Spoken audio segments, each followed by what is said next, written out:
Hello everyone, welcome back to Chemistry Explanation with Anita. Today I am going to explain a class 12th topic Chemical Kinetics का Law of Mass Action and Order of Reaction.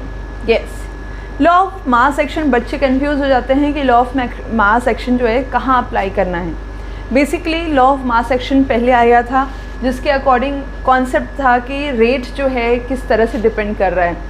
But after that experimentally it is a little bit differently. There is a comparison law of mass action में क्या according क्या है and experimentally क्या होता है rate, right? तो because of that आपको confuse नहीं होना है, सिर्फ आपको क्या करना है, rate जो है experimental method से जो आया है you have to memorize that. पर theoretical method से जो है that is according to the law of mass action. देख लेते हैं इसको तो so that it becomes more and more clear to you. Let's see.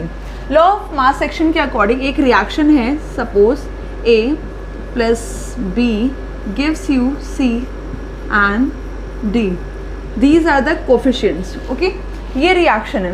अगर लॉ ऑफ मास एक्शन के अकॉर्डिंग हम रेट देखें तो ये रेट जो है is directly proportional to concentration of A and concentration of B raise to power its stoichiometry.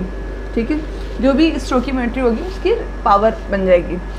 ये था लॉ ऑफ मास एक्शन के according, right. But experimentally it is observed. Experimentally क्या हुआ, जो वैल्यू आई वो rate is directly proportional to A B. इतना तो था बट यहाँ X एंड Y था.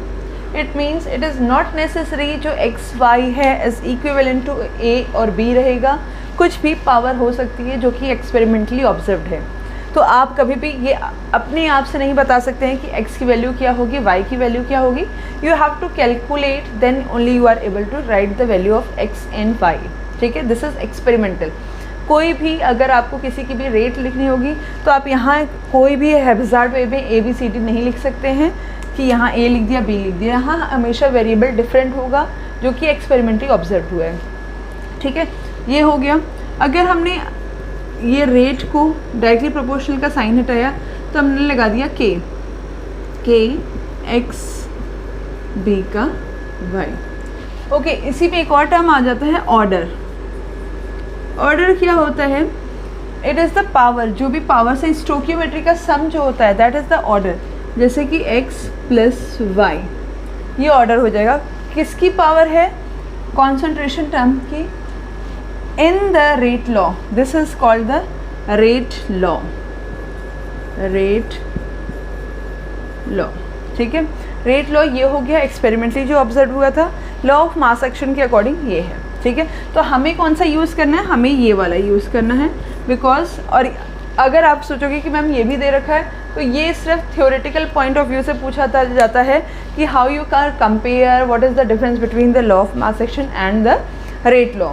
बस ये पूछा जाता है. अदरवाइज हमें पूरे न्यूमेरिकल्स में we have to use that term जिसमें कि हम x की पावर और y की पावर निकालेंगे, या तो जो दी होगी क्वेश्चन में वो पुट करनी होगी instead of the stoichiometry given. Okay, I hope this video is very clear to you.